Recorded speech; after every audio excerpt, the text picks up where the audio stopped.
I have a subscriber of mine who has told me that he thinks that it's impossible for players like Bill Russell and Wilt Chamberlain to have accumulated the blocks totals that some people guesstimate that they may have achieved. And I say guesstimate because nobody knows for certain how many blocks these guys have had in their careers. Um, but I will say this, and if anybody has ever said 9 to 10,000 blocks, you said you see people say that.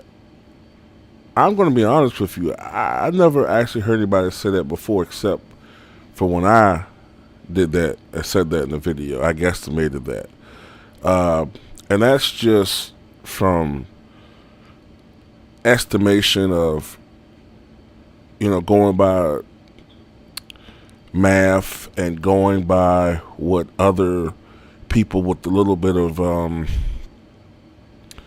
more concrete impartial numbers that we have.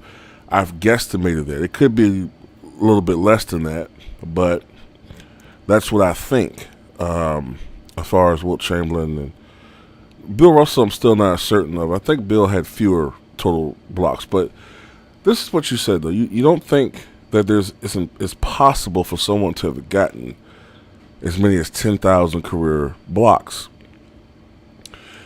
And you're saying like even a guy like Harvey Pollack, his numbers are baloney. And I was telling you they're not. And I'm going to tell you why I think they're not. Now, this may not sway you one way or the other, but this is just my opinion on this. Okay, we got to look at numbers that we do know. Okay, numbers that are legitimate and numbers that we know can't be refuted. So ultimately, the first thing I look at are rebounds. Now, I try to take a player. They're not the same player. They're not the same size. But I just wanted to get some basic numbers. I wanted to get something similar to Chamberlain. So I got Charles Barkley. Charles Barkley played in something around the same amount of games. Not quite the same, but something similar. I think Charles played in 1,073 games, and Wilt Chamberlain played in 1,045 basketball games. Now,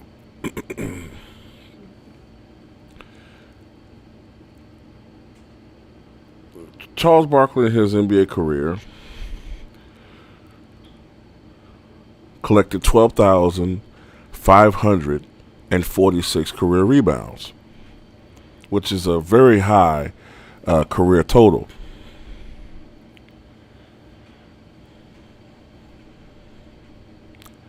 Wilt Chamberlain, on the other hand, collected an NBA record 23,924 rebounds, which is about 91% more rebounds than Charles Barkley collected in his career. Now, Charles Barkley led the NBA rebounding once during the 86-87 season. I think Chamberlain led the NBA rebounding, 11 times or 9 times? I can't remember the exact number, but it's a high percentage of most of the times he was in the NBA, he led the league in rebounding. I know that.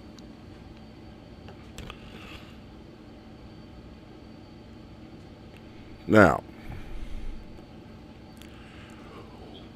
why is it that a player like Wilt Chamberlain and Bill Russell, why were their rebounding totals so much higher than everybody else's in NBA history? There's a couple of reasons for that. In no particular order. Number one, their outstanding athleticism.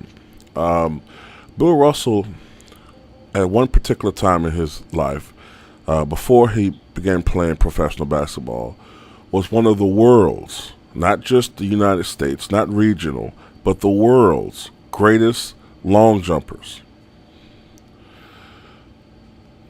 There's this footage that TNT used that comes from this channel that I follow, one of the great channels on YouTube called Wilt Chamberlain Archive, I think it's named the channel, which showed Bill Russell jumping over a guy during an NBA game. Bill Russell was a tremendous athlete who had probably something over a 40-inch vertical in his prime. Wilt Chamberlain is in almost a class by himself when it comes to athleticism. This is a man who probably had, even when he was an old man, when he was on one leg, when he was still able to block Kareem Abdul-Jabbar's, skyhook, at that time he had at least a 35-inch vertical. And this is when he was 36 years old or so. A shell of the player that he once was. When he was, and he was about 306 pounds or so, maybe. He's been as high as 320 in his Laker career. Contrast that to the athlete coming out of Kansas when he was about 250 pounds. Supposedly had a 50-inch vertical, which, if accurate, would be the highest recorded, I believe the highest recorded vertical in NBA history. You take this uber athleticism in both men. You take the fact that during the time that they played, the pace of the game was far different. In today's basketball, people, there might be something around 90 possessions a game, whereas when they played for the vast majority of their careers, especially with Russell, Chamberlain has started changing a little bit in the early 1970s as far as pace is concerned. But when they played, because remember, we live in a copycat league. Everybody wanted to play like the Boston Celtics. But anyway, I'm talking about as far as the 50s and 60s is concerned. When they played, there was about 120 possessions per game. So it was a much, much faster paced game. So therefore, when you have a faster paced game, there'll be more opportunities for certain things. As for instance, with rebounds, there were more opportunities for rebounds because there was more shots going up. Also, there was a lower field goal percentage, so there's more rebounds to collect. So this is one of the reasons why the rebound totals are so high. But this also, I'll make the second point for the blocks. So all these things I've just said are also reasons why blocks would be higher, because of the pace of the game and because they were so athletic. They were able to get to shots, especially a guy like Wilt Chamberlain with the length that he had, and Russell. They were able to get to certain shots. Now, this is the point I want to make, too. You have to also remember that all the way up to the mid-1960s, the lane was only 12 feet, as opposed to after 1964-65, the lane was widened to 16 feet to try to take away some of the efficacy or the dominance of the center position.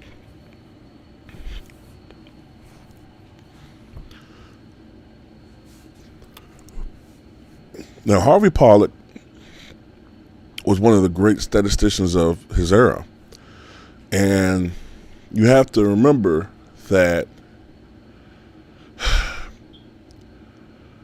I understand these numbers don't sound accurate to you. They sound mythical. They sound made up. But best believe this man would not have had a job for so long with the Philadelphia 76ers organization if his numbers were not accurate. Believe you me, this is a man that was with part of the organization for years, for decades. Okay, so if there's nobody in the history of the NBA that had the reputation in his position that he did. So his numbers could it be slightly off? Of course. He's only human, but he's not off by that much. Okay? I'm trying to make a last point, but I'm trying to bring it into today's basketball. Do you notice how in the 1990s when players like Dikembe Mutombo and Alonzo Mourning and David Robinson and Akeem Olajuwon were leading the NBA in blocks, did you notice how they all usually had between 3.5 to 4.5 blocks a game? And have you noticed that with the further proliferation of the three-point shot, that blocks have gone down more and more, so that the guy who leads the NBA in blocks now usually is somewhere around a little over 2 blocks a game? That's because players aren't going to the basket as much. Players aren't scoring or attempting as many shots in the post as much, and the center position is different. They're not as many shot blockers as there once was, and there aren't many players scoring in the post as there used to be.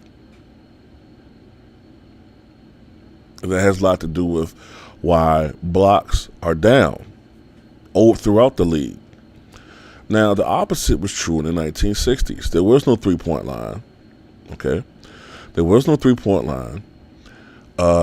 Most players were told or trained throughout, I don't want to say trained. What's the word I want to use? Most players were advised to shoot and to go for the easiest shot possible, or the first shot possible. And oftentimes, these were shots within the mid-range or post area. Now, when you have a lane that's only 12 feet wide, that's going to draw players closer to the shot blockers, like a Wilt Chamberlain, like a Bill Russell, like a Nate Thurman.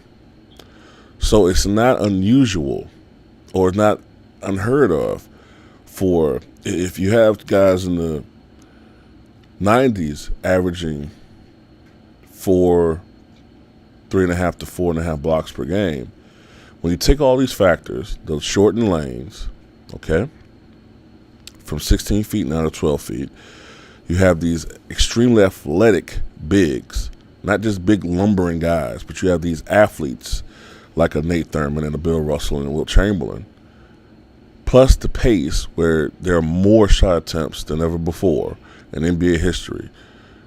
Okay, that's just a recipe for explosive block numbers. It's just when you look at it, it's common sense.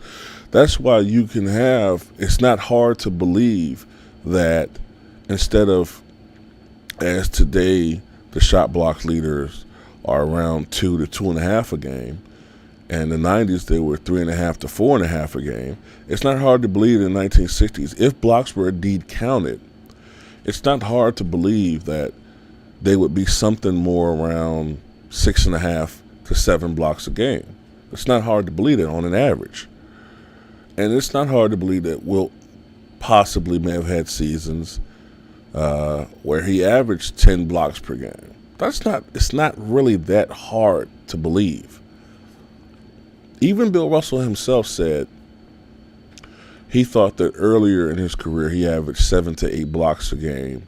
And then as the years progressed, as the pace slowly went down a little bit and players didn't challenge him as much, he said he probably averaged more like 4 to 5 blocks per game. That's not hard to believe. Also,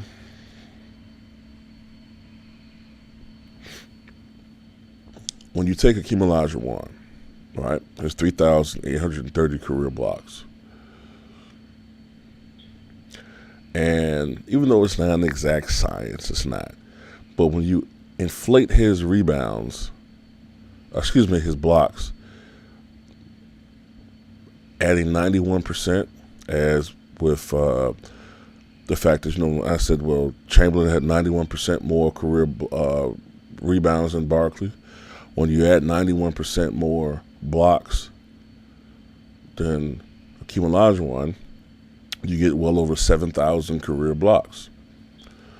And then another factor that you got to add into that I almost forgot is these guys back then in the 1960s played a lot of minutes. They played, Bill Russell averaged 42 minutes per game. Chamberlain averaged over 45 minutes per game. So you got these guys on the floor that long. That's another factor to add into these high block totals. You get what I'm saying? Dennis Rodman averaged 13 rebounds a game for his career, but I think he only averaged 32 minutes a game for his career.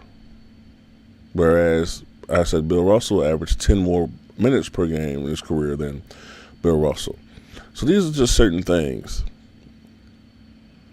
that makes it not too hard to believe that a guy like Bill Russell and Chamberlain may have acquired, if the numbers were indeed looked upon and were able to be calculated, they could have gotten 8, 9, maybe as possible as high as many as 10,000 career blocks. I don't think it's out of the realm of possibility. It's not.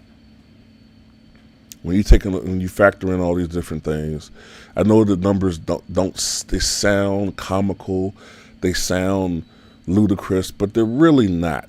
When you take into context all these different other variables to look into the situation. But that's just my opinion. Tell me what you guys think.